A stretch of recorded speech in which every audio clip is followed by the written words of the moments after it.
안녕하세요. 또다시 터진 미중 관세 전쟁이 초미의 관심사입니다. 둘 다 우리의 최대 무역 상대국인데요. 우리나라에 엄청난 영향을 주겠죠. 그래서 오늘 가성비월드에서는 팩트 분석을 통해 미중 관세 전쟁이 어떻게 될지 전망해 보겠습니다. 우리는 이런저런 떠도는 얘기를 단순히 소개하기보다는 말 그대로 팩트에 입각해 독자적으로 판단해 보겠습니다. 평가와 전망의 근거는 바로 미중 양국 간 무역 구조입니다. 결론부터 말씀드립니다. 양국 간 무역 구조를 살펴보니 두 나라가 관세 폭탄을 주고받을 경우 중국이 절대적으로 유리하다는 결론에 도달할 수밖에 없네요. 말씀드리기 전에 한 가지 안내 보충하겠습니다. 이번 영상 편집을 끝내기 직전에 미국 상무부에서 재미있는 조치 하나를 발표했는데요. 영상 마지막에 소개했으니 참고하시기 바랍니다. 이제 내용을 소개하겠습니다. 2025년 4월 10일 기준으로 미국이 중국에게 부과하겠다고 밝힌 관세율은 125%, 중국이 미국에게 부과하겠다고 밝힌 관세율은 84%입니다. 미국과 중국 모두 말폭탄을 계속 던지고 있으므로 양국의 관세율은 또 변할 수 있을 거고요. 분명한 건 미중 양국 간 관세 전쟁이 계속되리라는 사실입니다. 우선 미국의 대중국 수입을 보겠습니다. 미국 대중국 수입의 절반은 소비재입니다. 2024년 현재 44.5%입니다. 미국 전체 대세계 수입에서 소비재가 차지하는 비중이 30.2%밖에 안 되는데 반해 대중국 수입에서 소비재의 비중은 매우 높습니다. 미국이 중국산 소비재 수입에 대해 관세 폭탄을 날리게 되면 이건 곧바로 미국의 소비재 가격 인상으로 이어지게 됩니다. 그리고 이건 바로 미국 내 인플레와 소비자 부담 증가, 그리고 트럼프 정부에 대한 지지율 하락으로 이어집니다. 많은 언론이 보도하는 것처럼 미국의 대중국 관세 공격은 미국의 자충수가 될 것이라는 점이 팩트로 확인되는 거지요. 실제 미국의 주요 대중국 수출품을 보아도 확인됩니다. 미국의 최대 대중국 수입품은 스마트폰입니다. 2024년 9.4%나 됩니다. 게다가 미국의 스마트폰 수입에서 중국산이 차지하는 비중은 81%나 됩니다. 미국의 대중국 관세 공격은 곧바로 미국 내 스마트폰 가격 폭등으로 이어질 것입니다. 더 심각한 문제는 이 스마트폰의 대부분은 애플의 아이폰이라는 것입니다. 미국의 대중국 관세 공격은 미국 내 스마트폰 가격 폭등으로 이어질 뿐 아니라 애플에게 재앙이 될 것입니다.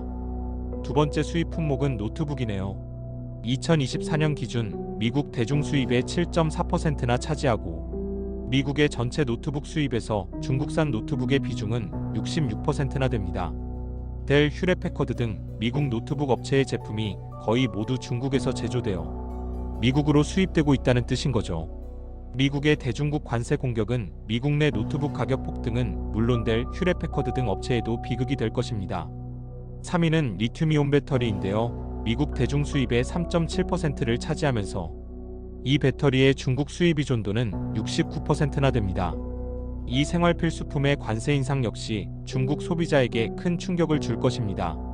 이외에도 표에서 보시는 것처럼 왕구류와 가정 및 생활용품이 대량으로 중국에서 수입되고 있는데요. 미국 내 소비물가 상승을 피할 수 없다는 것을 팩트로 확인할 수 있습니다.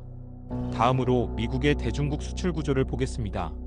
정반대의 상황, 즉 중국의 대미 관세 공격이 미국의 수출에 엄청난 충격을 주게 된다는 걸 알 수 있습니다. 중국의 대미 수입에서는 반제품이 40%가량이나 차지합니다. 반제품이란 일종의 중간재인데요. 1차 가공된 광물 재료나 농산 가공품을 말합니다. 석유나 천연가스, 농산 가공품이 대표적인 반제품입니다. 전략적인 대량 수출입이 많이 이루어지는 분야입니다. 반면에 미국이 만든 소비재의 대중국 수출은 트럼프 일기, 즉 2018년 이후 큰 폭으로 줄어들어서 얼마 되지 않습니다. 중국이 미국에게 관세 공격을 하게 되면 주로 미국의 전략적 대량 수출품에 충격을 주게 된다는 걸 의미합니다. 구체적인 내용을 미국의 주력 대중 수출품 리스트에서 확인할 수 있습니다. 표에 나타난 것처럼 미국의 최대 대중국 수출품은 바로 대두, 즉 콩입니다. 중국의 대두 소비가 엄청나게 많은데요. 식용유 만드는 데도 이용되고 중국인들이 많이 먹는 돼지의 사료로도 이용됩니다. 이 대두가 중국의 대미국 수입에서 7.3%나 차지합니다. 그런데 이 대두는 중국이 대미 수입을 줄이기 위해 노력하는 품목이고 미국이 중국의 수입을 확대하도록 압박해온 품목이기도 합니다. 안 그래도 중국이 대두 수입을 줄이려고 기회를 보던 차에 미국의 관세 공격을 빌미로 수입 관세를 올릴 경우 트럼프 대통령의 지지 기반인 미국 중서부 농가에 직접적인 타격을 주게 됩니다.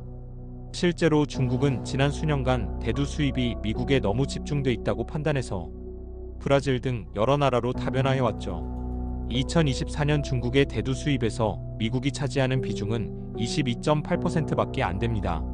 3위는 승용차, 정확히는 가솔린 중형 승용차인데요. 중국이 전략적으로 육성하고 있는 산업, 바로 전기차죠. 이기도 하고 중국 내 경쟁이 치열한 업종이기도 합니다. 당연히 중국 관세 공격은 미국산 승용차에 직격탄이 되겠지요. 4위가 원유인데요. 미국의 구매 압력이 이루어져 온 분야이기도 하고 중국이 전략적 고려하에 미국으로 구매해줘온 품목이죠. 5위 품목이 항공기입니다. 미국의 대표 수출품이죠.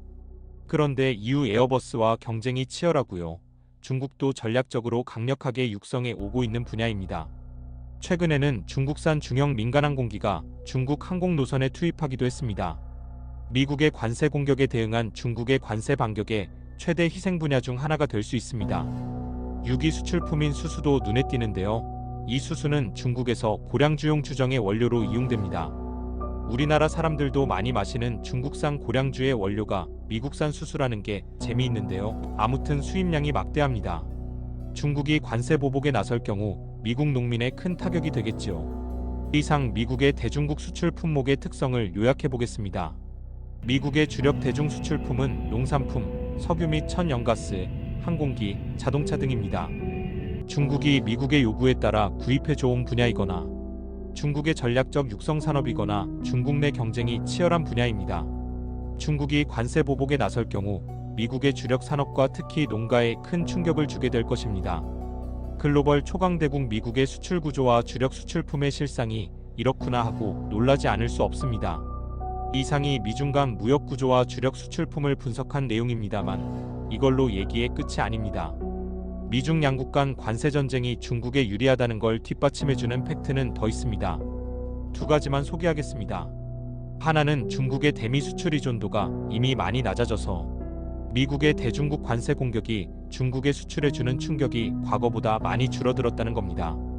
미중 관세 전쟁이 처음 벌어진 2018년만 해도 중국의 미국 수입 점유율은 21%가량이었는데요. 6년이 지난 2024년에는 13.4%로 8% 가까이 줄어들었습니다.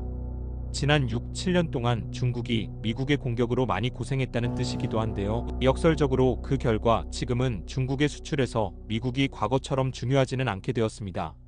고생 끝에 면역력이 생겼다는 뜻입니다. 미국의 대중 수출은 어떨까요?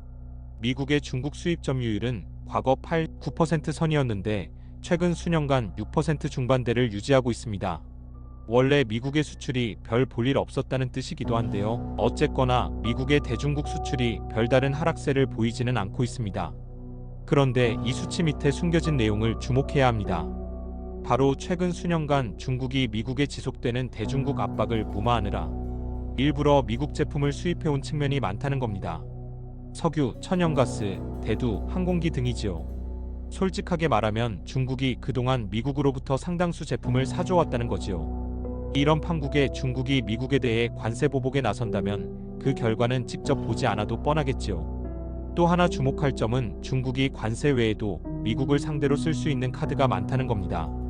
트럼프 대통령이 중국에 대한 관세를 부과하겠다는 위협을 강화해오자 중국 상무부가 2025년 4월 7일 SNS를 통해 대미국 공격 카드를 내비쳤는데요. 얼핏 보면 별거 아닌 걸로 보이지만 하나하나 헤아려 보면 미국에겐 뜨끔뜨끔한 내용들입니다. 우선 미국산 농산품 관세 인상은 대두, 수수 등의 대중 수출을 보면 얼마나 충격이 클지 짐작이 되고요. 미국산 가금류 수입 중단 역시 미국 특히 미국 농민에게 큰 충격을 줄 수 있습니다.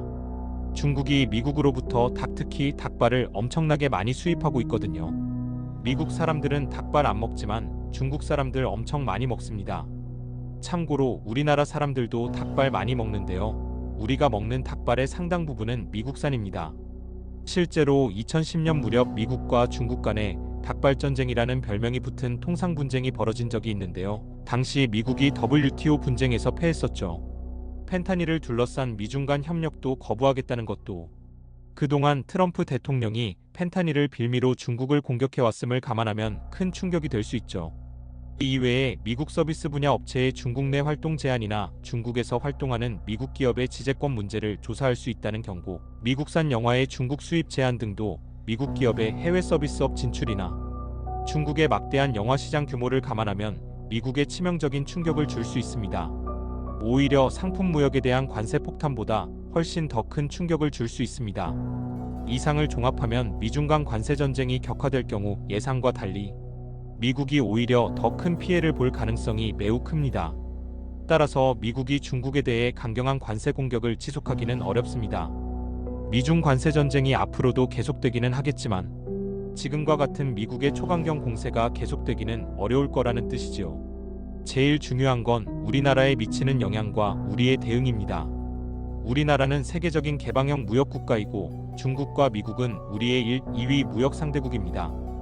따라서 미국, 중국 모두와 교역을 적극적으로 늘리고 미중 갈등 속에서 우리의 국제 경제적 활동 공간을 늘려야 하겠죠. 이러기 위해서는 개방적이고 공정한 국제 무역 규범 만들기에 적극 나서고 미국과 중국을 상대로 잘 소통하고 협력을 강화해 가야 합니다. 마지막으로 우리 기업이 가장 중요한데요. 미국도 중요하지만 중국 시장이 매우 중요하고 글로벌 생산 및 개발 센터로 부각되고 있는 중국을 잘 활용하는 방안을 강구할 때입니다. 영상을 마치기 전에 한 가지 뉴스 알려드리겠습니다. 2025년 4월 12일 미국 현지 시간입니다. 미국이 중국산 애플 핸드폰과 컴퓨터 부품에 대한 관세를 부과하지 않겠다고 미국 상무부가 슬며시 발표했다고 합니다. 오늘 영상에서 지적했던 미국 대중무역 공격이 얼마나 취약한지 영상 편집이 끝나기도 전에 밝혀지고 있네요. 미중 관세 전쟁의 실상이 벌써부터 드러나고 있네요. 좀 더 지켜보시죠.